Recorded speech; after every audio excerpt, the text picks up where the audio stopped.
يا أيها الذين آمنوا صلوا عليه وسلموا تسليما اللهم صل وسلم وبارك عليه وعلى آله صلى الله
ربنا على النور المبين أحمد المصطفى سيد المرسلين وعلى آله وصحبه أجمعين اللهم صل على سيدنا محمد وآله كما لا نهاية لكمالك وعدد كماله صلى الله ربنا على النور المبين أحمد المصطفى سيد المرسلين وعلى وصحبه أجمعين اللهم صل على سيدنا محمد وآله كما لا نهاية لكمالك وعدد كماله صلى الله ربنا على النور المبين أحمد المصطفى سيد المرسلين وآله وصحبه أجمعين اللهم صل على سيدنا محمد وآله كما لا نهاية كمالك وعدد كماله بسم الله الرحمن الرحيم الحمد لله رب العالمين حمدا شاكرين حمدا ذاكرين حمدا يوافي نعمه ويكافئ مزيده يا ربنا لك الحمد كما ينبغي لجلالك الكريم وعظيم سلطانك اللهم صل وسلم وبارك وكرم على سيدنا محمد مفتاح باب رحمة الله عدد ما في علم الله صلاة وسلاما دائمين بدوام الملك الله على آله وصحبه ومن والاه اللهم رب اشرح لي صدري ويسر لي أمري واحلل عقدة من لساني يفقهوا قولي ربي زدنا علما ويقينا وارزقنا فهما اللهم ارزقنا فهم النبيين وحفظ المرسلين وإلحام كإلحام الملائكة المقربين سبحانك لا علم لنا إلا ما علمتنا إنك أنت العليم الحكيم وتب علينا يا رب إنك أنت التواب الرحيم اغفر لنا وارحمنا وأنت خير الراحمين فانصرنا على القوم الكافرين اللهم يا من وفق أهل الخير وأعانهم عليه فاقض اللهم عن الخير وأعنا عليه ولا حول ولا قوة إلا بالله العلي العظيم. معاشر الحاضرين jamaah Majelis Taklim Ilmu Fiqih Masjid Lawang Kidul rahimani rahimakumullah. Assalamualaikum warahmatullahi wabarakatuh. Alhamdulillah, alhamdulillah, lakal hamdu syukra ya Rabbana. Bersyukur kita hadirat Allah subhanahu wa ta'ala yang kembali memilih kita, lalu mengumpulkan kita dan memuliakan kita insya-Allah ta'ala dengan perkumpulan ini di waktu yang penuh kemuliaan, di tempat yang teramat sangat mulia di hadapan Allah subhanahu wa ta'ala. Fa insya-Allah kita pun dimuliakan oleh Allah subhanahu wa ta'ala. Ikhwani rahimani rahimakumullah, alhamdulillah. Tak terasa kita malam ini masuk pada malam yang ke-7 daripada bulan Dhul Hijjah, hari-hari yang penuh berkah, yang mana Allah subhanahu wa ta'ala memuliakan hari ini sebagai hadiah untuk umat Rasulullah. Allah bersumpah dengan hari ini, wal fajri wal layalil ashr, dan Nabi Muhammad menjelaskan tentang kemuliaan hari ini dengan berbanyak macam hadisnya.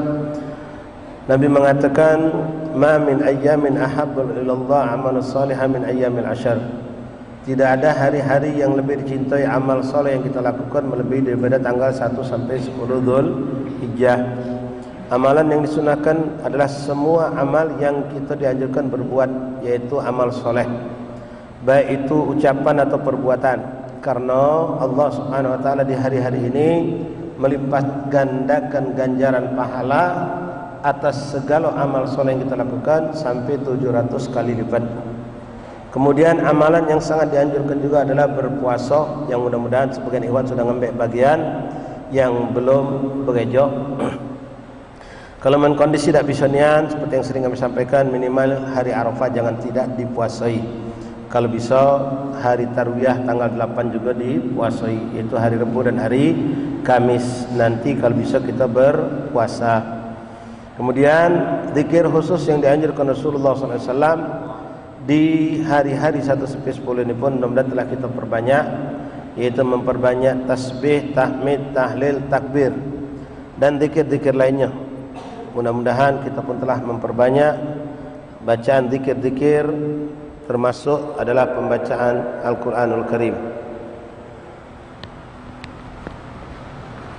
Mudah-mudahan di hari-hari yang 10 ini kita telah dimampukan Allah subhanahu wa ta'ala untuk bisa memperbanyak ibadah. Ma'asyar ikhwan hadirin rahimani rahimakumullah.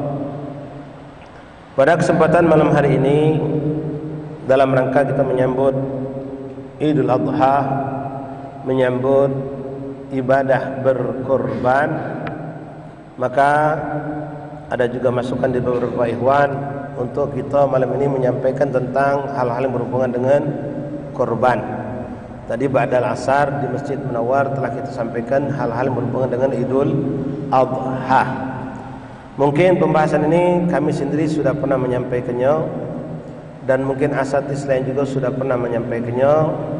Tapi insya-Allah untuk menghilangkan keraguan dan memantapkan keyakinan kita dan menjadi maklumat ilmu buat kita, walaupun mungkin kita tahun ini tidak berkorban.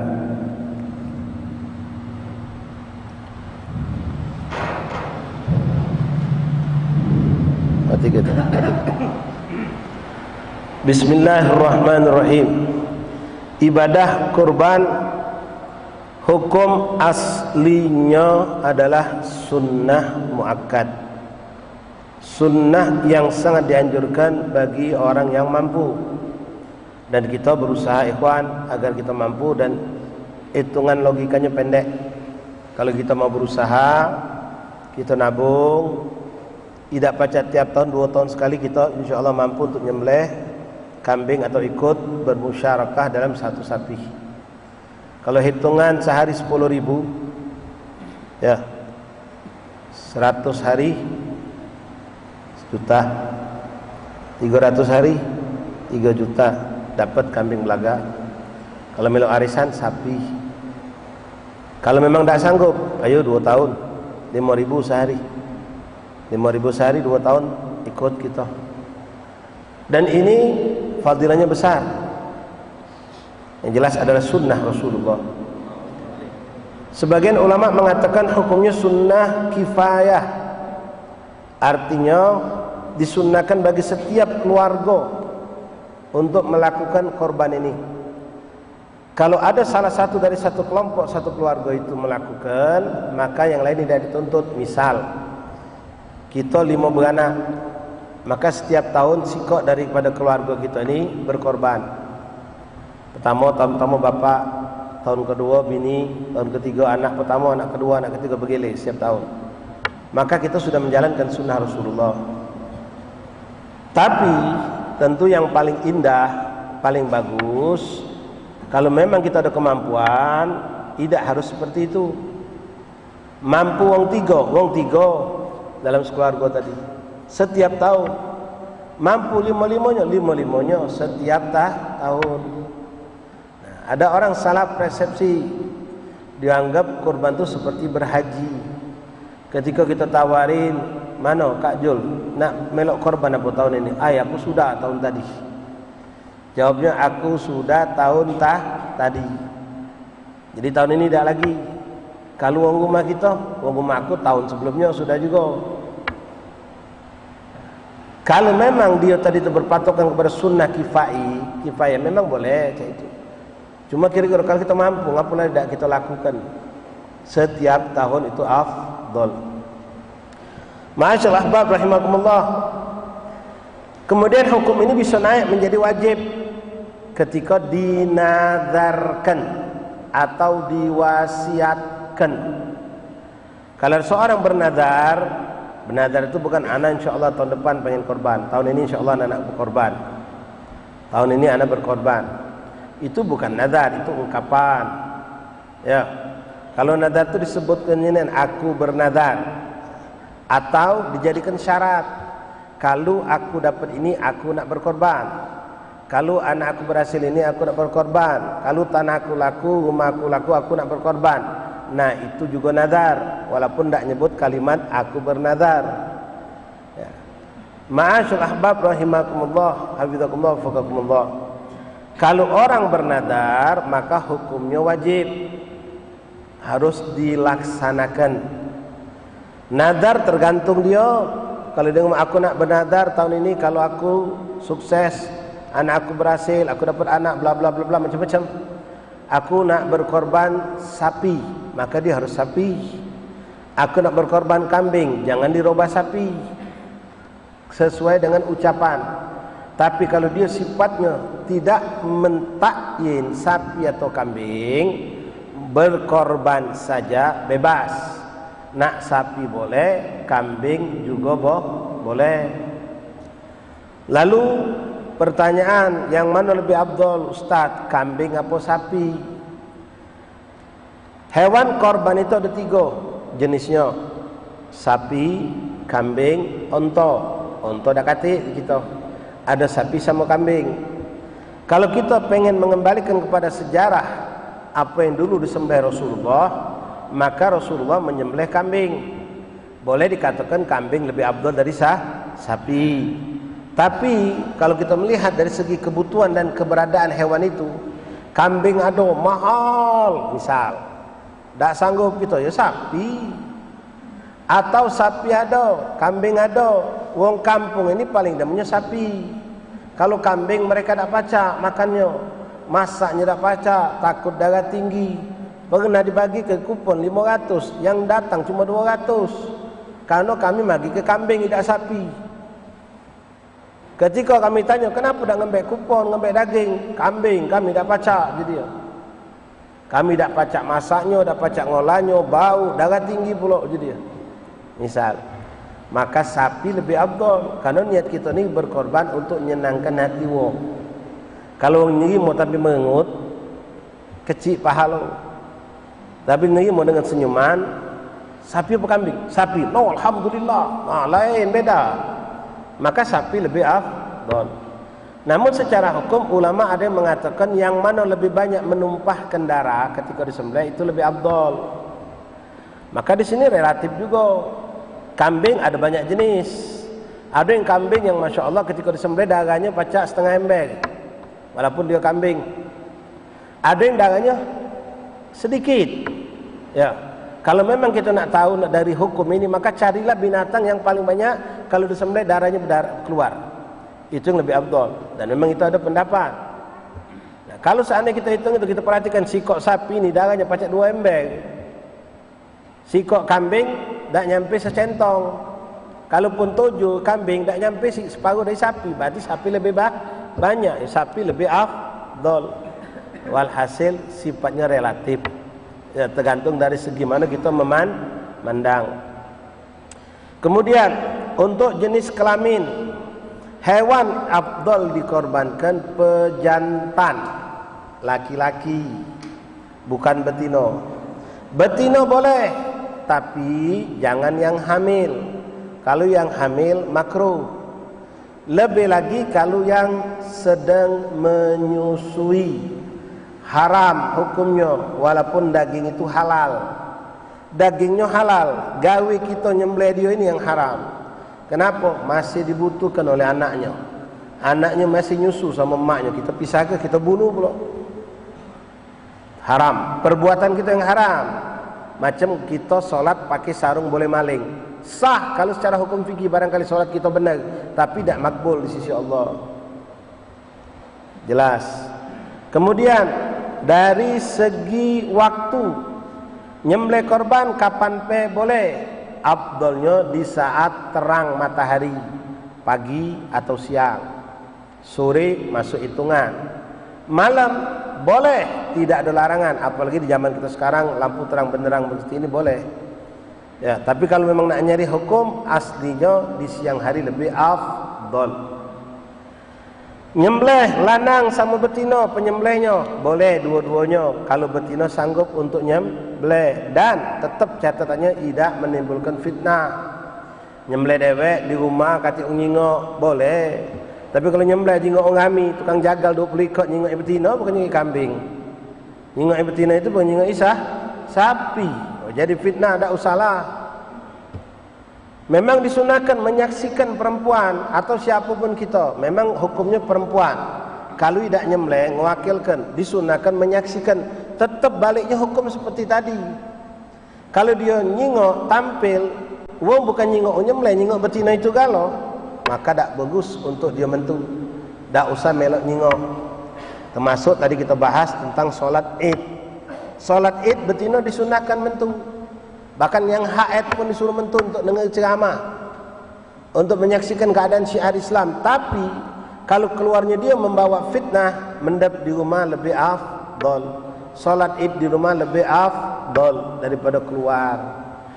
Nyembelih, syarat nyembelih pertama memang ada kemampuan, tahu cara nyembelih. Syarat paling utama adzabih musliman.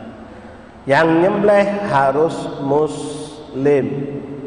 Maaf, walaupun dia fasik boleh. Kang mabuk, narkob, bandit, macam-macam lah titel dia banyak niat. Tapi paling jagoan nyembelih dia. Katik yang berani ustaz-ustaz ni, sapi besarnya.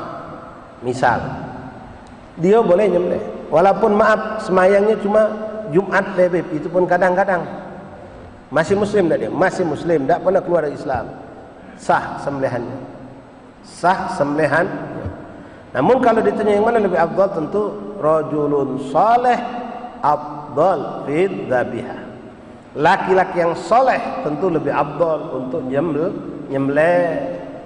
Tangannya berkah, pandangannya berkah, dia pun baca doanya berkah, semuanya. Jadi kalau dipilih yang mana lebih afdal, tentu rajulun soleh, ustaz, marbot, kiai, atau memang orang tukang jagal yang soleh, ahli ibadah, itu yang kita cari. Kemudian dari segi warna, warna pun jadi pilihan ikhwan. Kalau tukang kambing, tukang sapi yang paham, dan yang beli juga paham, itu bisa jadi warna ini jadi bahan naik ke harga. Ada sapi kembar, berbadek, lahir bareng, badan besar sama, timbangan sama, sikap putih, sikap hitam. Yang mana yang kita beli? Yang putih. Pas kita nanya, ini yang hitam berapa? 3,5 juta. Yang putih ini 4,5. No, ngapa beda aja kita? Bentuk sama, berat sama, beda warna. Yang putih 4,5, yang hitam 3,5. Nah kalau nak 4 ada aja bentuknya belang-belang, separuh hitam, separuh putih. Ngapa macam itu? Nah kalau bapak belajar pakai tahu dia. Putih ini sunnah, lebih afdal daripada hitam. Belang-belang lebih afdal daripada hitam. Oh sudah, kalau nak nyari memang nak berkorban, niat berkorban, yang mana yang bagus menurut syariat itu yang dibelinya. Ada kambing betino, murah, tapi betino kan, afdalnya pejantan. Aku nak pejantan walaupun mahal, ngapa? Syariat nganjur ke pejantan. Kalau nak memang berkorban, dia akan berani ngeluarkan duit. Jelas. Pertama putih, kemudian setelah putih warna agak kuning-kuningan, sampailah kuning, naik lagi coklat, naiklah lagi baru ke hitam. Hitam itu pilihan terakhir. Tapi kambing pejantan hitam lebih afdal dari kambing betina putih. Jadi jenis itu lebih kuat hukumnya. Pejantan putih hitam, pejantan hitam lebih afdal daripada betina walaupun putih. Jelas. Baik. Ikhwani rahimakumullah. Kambing atau sapi yang dikorbankan itu boleh dimakan oleh yang berkorban, kecuali kalau korban tadi dihukumi wajib seperti nazar. Kalau nazar tak boleh dia ngambil apapun, dagingnya, kulitnya, kakinya, kepalanya tak boleh. Boleh sih kok ngambil foto. Ngambil foto selfie berdua. Ya, kan ini banyak gitu, artis sampai nangis-nangis. Aneh-aneh juga manusia. Nak ngelepas ke sapi nak sembelih nangis dia. Kalau nangis tak kalu tak boleh dia makan itu. Kalau nangis perpisahan baik, bukan nangis aku tak tega nyengok kambing di sebelah. Tak boleh dia makannya. Tak boleh itu. Kalau ngomong aku tak tega nyengok kambing di sebelah, tak boleh dia makannya. Ya. Nah, balik nazar tadi tak boleh juga makan yang baik. Yang tak boleh itu yang uang itu baik. Bukan anak bininya melok tak boleh kalau. Anak bininya boleh melok mah sijol yang menazar, bininya tak melok menazar. Boleh melok makan. Hewan ternak, hewan korban nih ikhwan, apapun bagiannya tidak boleh dijadikan upah. Kita tak ngenjuk duit sama tukang jagal, sama panitia. Kami panitia tak ngenjuk duit, tukang jagal kami tak ngenjuk duit. Upah kamu, baiklah kamu kepala, baiklah kulit, baiklah kaki, misal, tak boleh. Biasa panitia tu jarang diupah. Panitia tu sukarela, biasanya diunjuk hadiah. Nah duit tak kata, ada ni lah.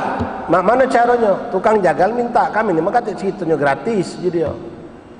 Tojo sapi kami sembelih, ngapak pula, meladua, ngoliti pula. Mana tak kata apa-apa.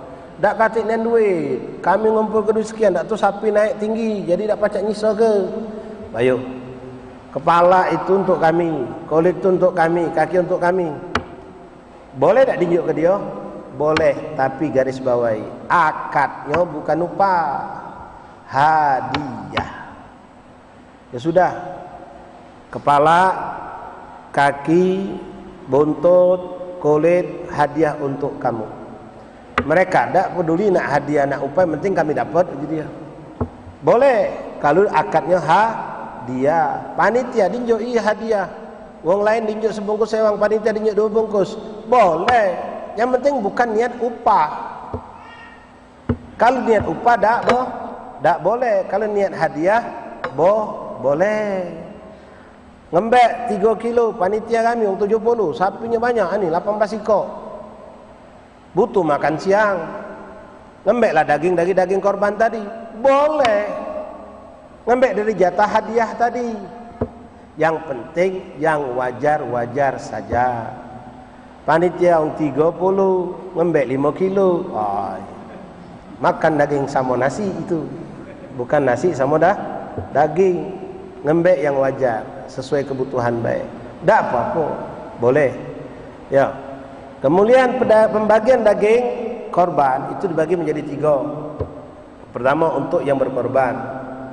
Kedua untuk disedekahkan, yang memang inilah tujuan berkorban itu bersedekah.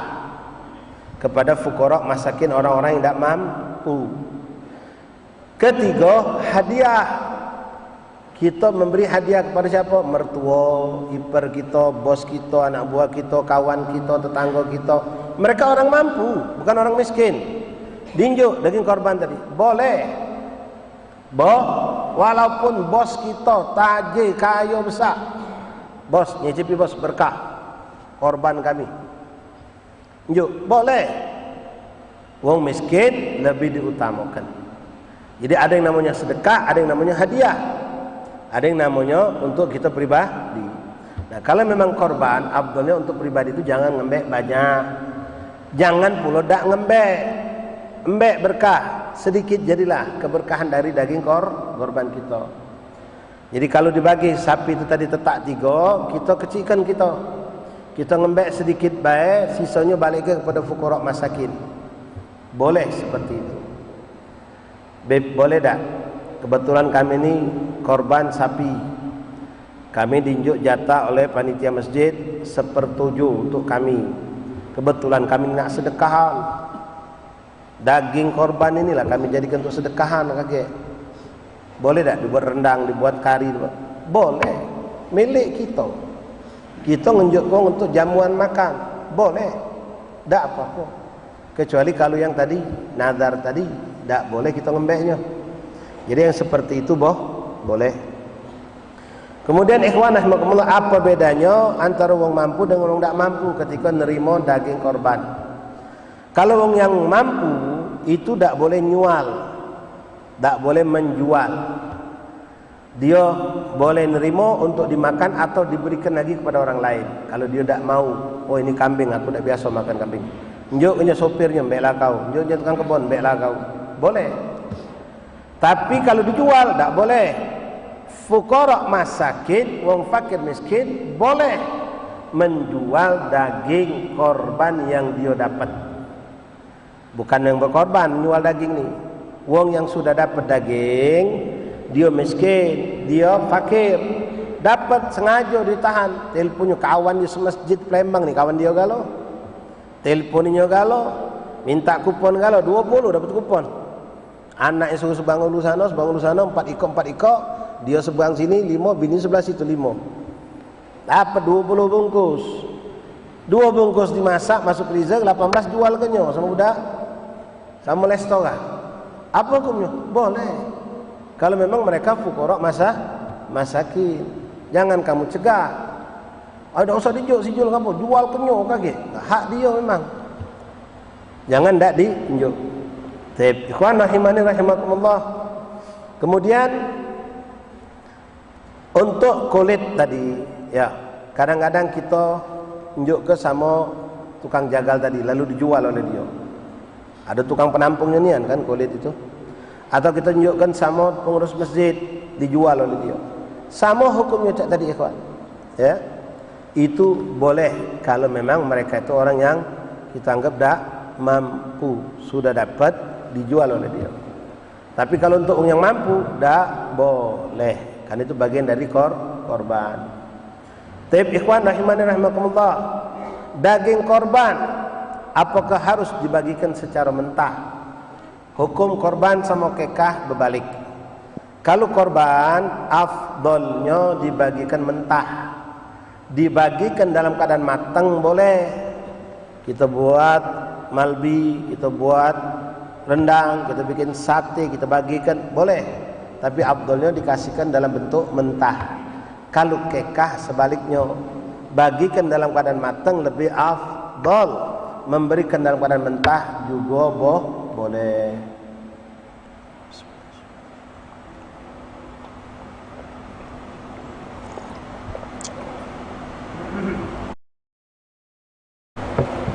Tayyib. Ma'asyul ahbab rahimani rahimakumullah. Kemudian daging korban apa boleh disimpan? Disimpan sampai lewat seminggu, lewat sebulan, lewat setahun lagi. Jadi kamu punya freezer besar, masuk ke freezer, sengaja nih kan disimpan. Ngapu kaget, kami ada nak jalan nak tamasya, bapa 3 bulan lagi kita dimasak, boleh. Dibikin kornet, boleh. Dibikin dendeng boleh, dibikin apapun boleh. Nak dipendap setahun pun boleh.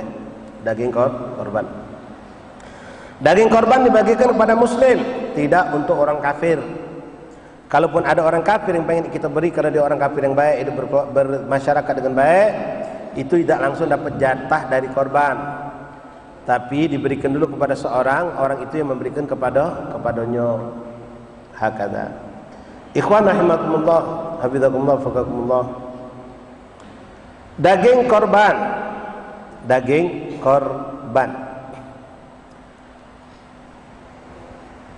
itu dibagi seperti tadi, 3 bagian. Namun afdalnya untuk fuqara masakin dilebihkan. Korban itu sendiri paling lambat waktu nyembelihnya sebelum maghrib hari tasyrik terakhir, tanggal 13. Membagikannya lewat waktu, boleh dah? Boleh. Tanggal 13 Zulhijjah itu akhir terakhir sebelum maghrib. Sore hari kita sembelih. Sebelum maghrib kita sembelih, lalu proses eksekusi pembelahan, pembersihan, segala macam penimbangan sampailah malam baru selesai. Baru kita bagikan malam hari. Boleh dah? Boleh. Boleh. Masyaallah ahbab rahimani rahimakumullah. Kemudian untuk umur kalau kambing minimal umur setahun. Ada kalanya kambing itu belum setahun sudah bertanduk, boleh juga. Sapi minimal 2 tahun. Ada kalanya 2 tahun belum bertanduk, umur sudah masuk, boleh juga. Kalau unta 5 tahun. Jenis sudah tahu, warna sudah tahu, fisiknya ini hewan. Fisiknya tidak boleh ada aib, tidak boleh ada lecet atau sesuatu yang sifatnya celah keboloan, kecuali kalau itu bawaan dari lahir. Tak boleh pincang, tak boleh kupingnya putus, tak boleh hidungnya tertetak, tak boleh hal-hal yang mengurangi kebaikan terutama dari dagingnya.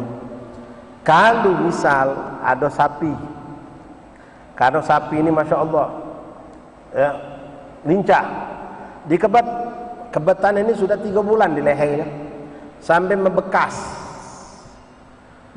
bekem kata gitu. Mama hukumnya tidak apa-apa, karena itu cuma merusak kulit baik, tidak mengurangi timbangan dagingnya. Tapi kalau kaki patah, pincang, hidung tertetak, kuping tertetak, itu mengurangi, itu aib, tidak diperbolehkan. Kemudian memotong korban disunnahkan. Sunnah ngadep kiblat, tak ngadep kiblat boleh. Disunnahkan dengan membaca bismillah, Allahu akbar. Lupa baca bismillah boleh dalam madhab Syafi'i. Lupa baca bismillah. Ini nyembelih apapun, hukum ini berlaku bukan untuk korban saja, untuk keka ataupun untuk nyembelih yang kita makan sehari-hari. Sunnah ngadep kiblat walaupun bukan korban, bukan keka. Kemudian disunnahkan tadi nyembelihnya baca basmalah. Dalam madhab Syafi'i bismillah bukan hal yang wajib, afdal baca bismillah Allahu akbar. Kemudian yang wajib itu adalah pastikan yang nyembelih itu muslim. Yang nyembelih adalah seorang muslim, itu yang penting. Walaupun dia lupa baca basmalah, tidak apa-apa. Afdalnya dia tidak lupa. Bismillah jadilah. Afdalnya bismillah Allahu akbar, bukan bismillahirrahmanirrahim. Apa tak boleh? Boleh. Tapi Nabi menganjurkan bacanya bukan bismillahirrahmanirrahim, tapi bismillah Allahu akbar. Karena sifat ar-Rahman, sifat ar-Rahim itu identik dengan kasih sayang. Sementara yang kita gawekan ini kesannya kejam, membunuh. Jadi lebih tepat dipakai bismillah Allahu akbar. Jelas. Ikhwani rahimakumullah, dalam berkorban disunnahkan ya, pisau itu benar-benar ditajamkan. Kalau tumpul sanksi kaget, takut tidak terpotong, malah jadi bangkai. Jadi disunnahkan benar-benar tajam. Disembelih posisi ngadep kiblat, sapi kambing ngadep kiblat, yang motong juga ngadep kiblat. Jadi ini sapi dari belakang dia motongnya, bukan dia berbalik arah. bukan dia memotong berhadapan dengan hewan, memang lebih sulit. Lalu disunahkan sebelum disembelih ini hewan disenangkan, kasih makan, kasih minum, dikenyangkan. Lalu jangan dibuat dia ketakutan dengan apa? Nyembelih pisau di depan dia, makruh. Termasuk menyembelih di depan dia. Jadi dipalingkan dulu, disingkirkan dulu. Tampil ke sikok-sikok sembelih, sudah selesai bentuk lagi sikok lagi. Itu lebih afdal, kecuali kalau kita tidak punya lokasi sempit, mau tak mau terjinggok itulah ala kulli hal. Kemudian ikhwan rahimakumullah, yang disembelih itu putus urat nafas sama urat makannya, kerongkongan, jalur nafas sama kerongkongan itu yang diputuskan. Kalau baru sikok belum, ulama mengatakan tidak sah. Jadi dua-duanya harus putus. Kalau bagusnya jangan sampai leher putus. Kalau telaju saking tajamnya, putus lehernya, tidak apa-apa, hukumnya boleh. Kemudian ikhwan rahimakumullah, kalau kambing atau domba itu satu kambing untuk satu nama. Ingat, satu nama. Kalau melinyo boleh keroyokan. Kita kawan akrab bertiga, janjian, kita patungan tahun ini kau dulu, tahun depan aku, tahun besoknya kau pula, kawan yang ketiga. Boleh. Keroyokan serumah. Beli kambing sikok, wong 7 serumah ni. Keroyokan. Ada yang jual 200, 300, sejuta. Tapi pas nyembelih atas nama bukan keluarga fulan bin fulan. Namanya harus sikok. Atas nama fulan bin fulan. Bukan keluarga. Kalau keluarga tu banyak, tidak bisa. Jadi untuk satu kambing satu nama. Sapi sama. Sapi itu untuk 7 nama. Walaupun untuk urunan 3 juta ni wong 10. Wong 10 urunan 3 juta dapat sikok nama. Sikok nama beng tampil dari 7 nama yang untuk nyembelih sapi. Bolehkah hukumnya seorang berniat sekaligus? Nih kita baru dapat kawan kita ngelahir ke. Dia pengen kekak tapi tak lama lagi korban. Boleh tak digabung? Kambing, sikok, kebetulan anaknya betino. Kambing sikok ni kuniatkan kekah anakku sekaligus korban untuk aku. Boleh tak? Di situ ada khilaf. Tapi pendapat yang kuat mengatakan tidak boleh. Imam Nawawi mengatakan la wala. Apa maksud la wala? Tak jadi korban, tak jadi juga kekah. Jadinya apa? Bangkit? Tidak. Jadi cuma sembelihan mubah. Tak beda dengan daging yang kita beli di pasar. Jadi harus milih, nak korban-korban, nak kekah-kekah. Kalau ditanya yang mana lebih afdal Ustaz Habib, korban sama kekah ini hukumnya sama. Sunnah aslinya, walaupun ada pendapat mengatakan kekah itu wajib, tapi kebanyakan ulama memutuskan hukumnya sunnah muakkad untuk kekah. Dan kekah itu ikhwan perlu diketahui. Kemarin ada kawan kita nanya, Beb, aku punya kawan anaknya meninggal dunia, apakah dia harus dikekah? Nanya dulu, meninggalnya kapan? Umurnya sudah 3 tahun. Oh kekah. Umur 3 bulan kekah. Kalau umur di bawah seminggu, di bawah 7 hari meninggal, tidak harus dikekah. Kekah itu mulai masuk hukum sunnahnya ketika masuk umur 7 hari. Jadi kalau anak meninggal, maaf, umur 5 hari, 4 hari, apalagi dalam kandungan, tidak disunahkan dikekah.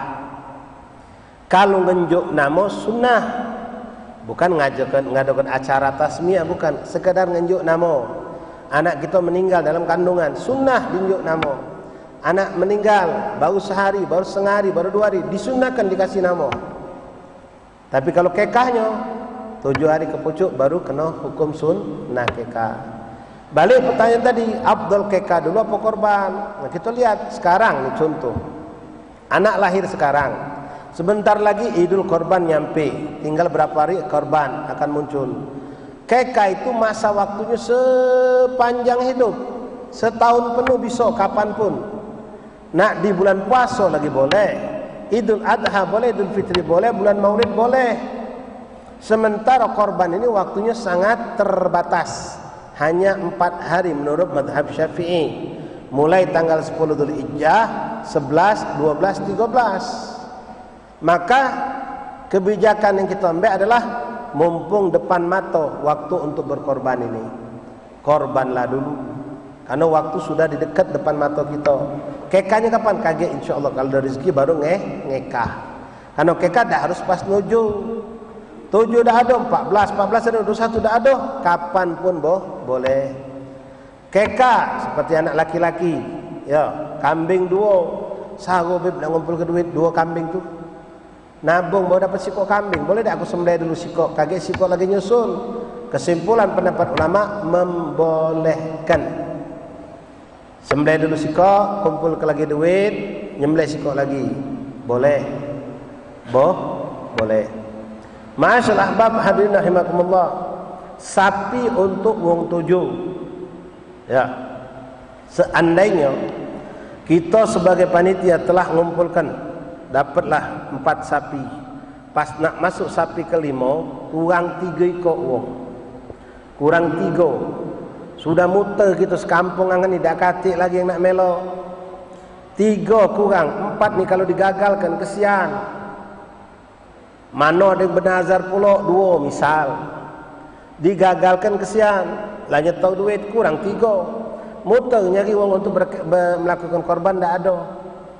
Boleh tak dicampur dengan niat selain korban? Jawabnya boleh. Contohnya mak mana ajak wong yang nak kekah.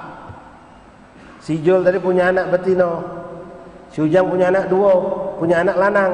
Si Jul kambing sikok, si Ujang kambing 2. Coba tahu lagi galak tak ngekah. Kalau nak korban dia belum galak, aku ni pengen kekah anak aku. Kalau korban KGB tahun depan insya-Allah, anak aku ni sudah lahir kesian belum dikekah. Jatuhin melok dalam kelompok 7 tadi. Tapi dengan niat kekah. Nah, yang seperti ini boleh. Beda dengan sikok kambing niat 2 tadi. Karena ini hakikatnya 7 orang itu seakan-akan 7 ekor kambing. Maka dibolehkan. Kekah si Ujang melok 2 untuk anaknya. Kemudian si Jul melok untuk anak yang betina sikok. Komplit 7 disembelih. Jelas. Seandainya cuma dapat 2, masih ada sisa lagi sikok. Muter kita. Yang kekah dak katik, yang korban dak katik juga. Akhirnya ada orang ngomong, sudah, aku bela melok sikok tu ngapa aku nak sedekahan, nak aku buat rendang daripada aku beli di pasar melok kamu boleh tak? Boleh. Sembelihan yang hukumnya mubah. Atau seorang pedagang dengan niat untuk berdagang juga boleh. Jelas insya Allah. Masyaallah ahbab hadirin rahimani rahimakumullah. Jadi 1 sapi 7 orang. Kalau tak cukup semua dengan niat korban, boleh dicampur dengan niat selain korban. Ma'asyar ikhwan rahimakumullah, yang sering juga jadi pertanyaan dan permasalahan.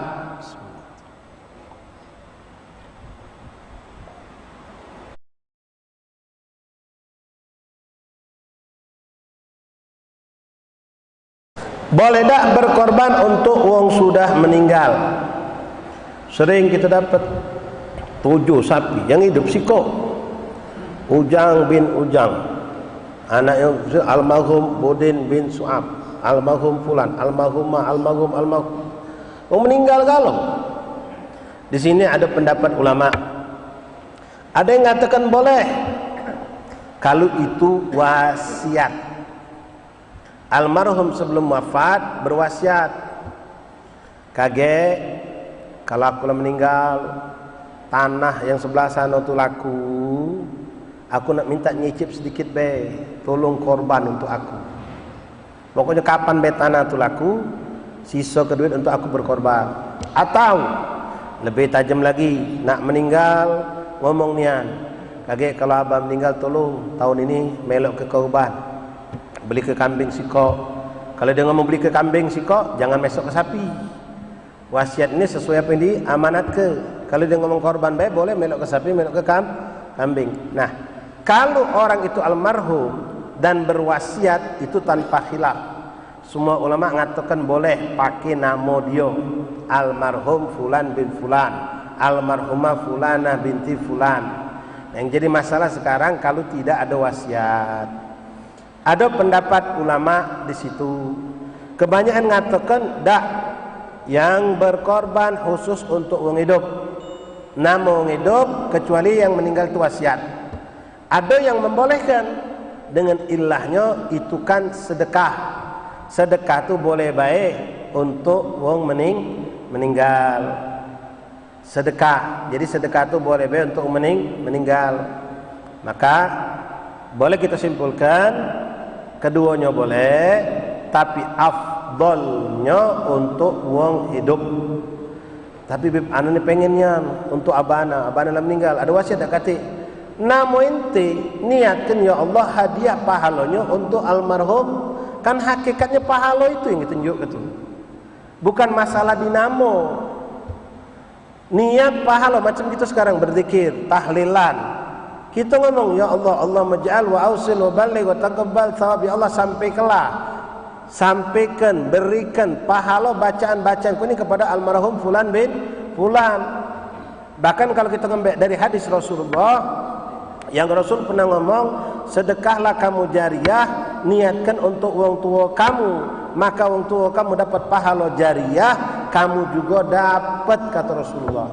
Maka korban juga dikiaskan oleh ulama. Kita berkorban atas nama kita, niat pahala untuk wong tua kita, wong tua kita dapat, kita juga tetap dapat. Jelas insya Allah. La ilaha illallah. Terakhir, ingat sudah masuk isya. Apa memang benar wong yang nak berkorban tu tak boleh letak rambut, letak kuku, letak kumis, letak jenggot. Mungkin ini sering disampaikan, cuma kadang-kadang terlalu ekstrim yang nyampaikan. Kawan ni sudah melok sapi, melok arisan, duit lamayang, sapi dah dibeli. Pas tu nak kecukur rambut, mana jang? Nak barbershop. Apa nama? Oh, tak boleh, kau haram. Ekstrimnya, tak boleh kau nak berkorban, kan haram, tak boleh motong di kiainya. Kiai mana? Kau yang kiai. Salah dengar.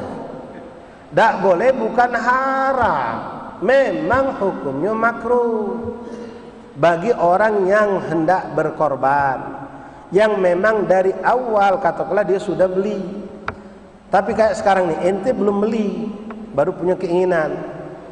Boleh tak sekarang potong rambut? Boleh. Potong kuku boleh. Tapi kalau ente sudah beli, sudah bayar, berarti sudah ada nih yang kambing itu, dari semenjak ente beli atau bayar tadi, ente disunnahkan untuk tidak potong rambut, potong kuku, potong kumis, atau membuang apapun bagian tubuh. Sampai kapan makruh itu hilang? Sampai hewan korban kita disembelih. Jadi kalau kebetulan kemarin belinya dari sebelum masuk Dzulhijjah, sudah beli, nitip di kandang. Ya, kemarin kami sempat main tempat kawan kita yang punya kandang. Ternyata isi kandang itu 90 sekian persen sudah punya uang galau. Punya sepulan. Uang beli dari Jawa gitu, tak kadang ngawak ke rumah, nitip galau pasti. Nah, begitu kalau orang sudah beli dari sebelum Dzulhijjah, begitu masuk 1 Dzulhijjah, hukum tadi berlaku. Kalau memang dia sudah beli dari sebelum masuk Dzulhijjah. Tapi kalau sekarang belum, anak korban insyaallah tahun ini. Cuma anak masih muter lagi, nyingok dulu. Masih boleh hari ini nanti potong kuku, potong rambut, potong kumis. Begitu sudah beli, walaupun belum tentu balik, sudah selesai, sudah berjadian, sudah mayang lah nyingok kambingnya, maka dari situ disunnahkan jangan motong rambut, motong kuku, motong kumis, motong apapun dari tubuh kita sampai hewan korban kita disembelih. Walaupun hukum asli untuk hari lebaran, apalagi ketemu Jumat nih, sunnahnya di hari lebaran, sunnah di hari Jumat kita merapikan badan. Kumis panjang dirapi ke, jenggot berantakan dirapi ke, rambut gondrong dipotong, kuku panjang apalagi dipotong. Tapi kalau anda berkorban, seperti tadi hukumnya. Jelas insya Allah. Masyarul ahbab hadirin rahimani rahimakumullah, mungkin itu saja yang bisa kami sampaikan, mudah-mudahan bermanfaat. Nah, sedikit tambahan, sedikit bayar poin, ini ada juga kejadian kita bikin arisan sapi, kita minta sama jamaah 3 juta, untuk wong 7 jumlah 21 juta. Lalu kita ngomong sama jemaah melok, ini 21 juta nanti kami beli ke sapi. Sedapatnya yang bagus pokoknya. Sisa duit kami sengaja sisakan. Tidak kami habis ke 21 juta tu. Kenapa? Tukang jagal itu perlu diupah. Kresek perlu dibeli. Tukang potong, tukang nimbang perlu diunjuk makanan. Istilahnya operasional penyembelihan. Jadi kami sisakan. Kita tak ngomong rego yang kami cari 20 tidak. Pokoknya kami carikan sapi yang baik, yang bagus. Kami belikan dan kami sisihkan sebagian itu untuk operasional. Maka misal kita dapat ternyata sapi harga 18, harga 19, sisa duit boleh kita bagikan untuk yang bekerja tadi atau yang beli tadi, boleh. Tapi kalau kita ngomong sapi yang kami beli harga 20, 1 juta untuk operasional, jelas sudah tetaan nih. 1 juta untuk operasional, 20 harga sapi yang kami cari ini. Nyari sapi 20, dekat adanya 18. Nah sisa duit nama mana? Balik ke? Kalau dah galak balik kan bisa. Ya bisa, maaf bukan ngajari, biar halal. Ya. Meli dulu sikot tenduk 18 harganya. Sikot kawan kita melilah dulu sapi itu atas nama pribadi dia. Dengan duit dia atau boleh minjam 18. Lalu dia jual sama panitia 20. 2 juta bagi 2. Boleh? Boleh. Kan akadnya beli sapi 20. Pertama suruh dulu si kok beli sapi tadi 18 juta. Sudah jadi pribadi dia beli. Lalu dia jual ke panitia, kawan dia itulah. Nah, aku jual 20. Beli 20. Untung 2 juta. Kau juta, aku juta bagi 2, tetap 2. Boleh? Boleh. Hukum itu tergantung akad, ikhwan. Tapi jangan pula maaf, kita sengaja nyariin sapi murah.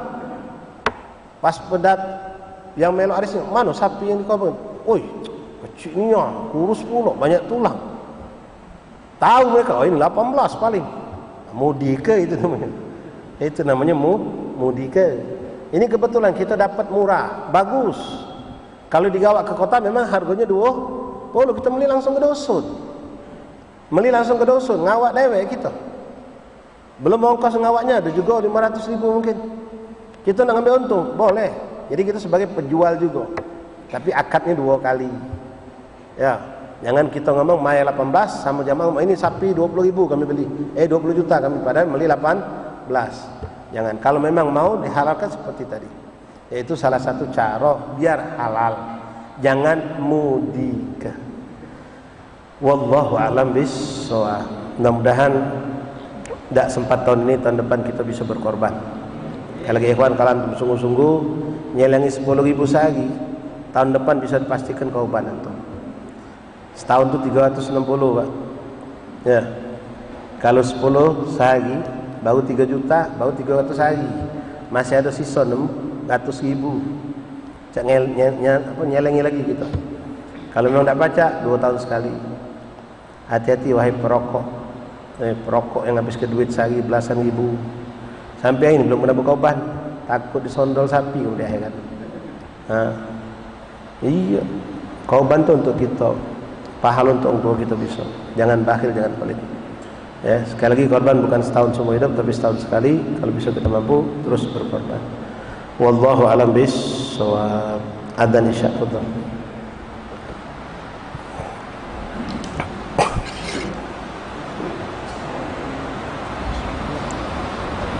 Thank you.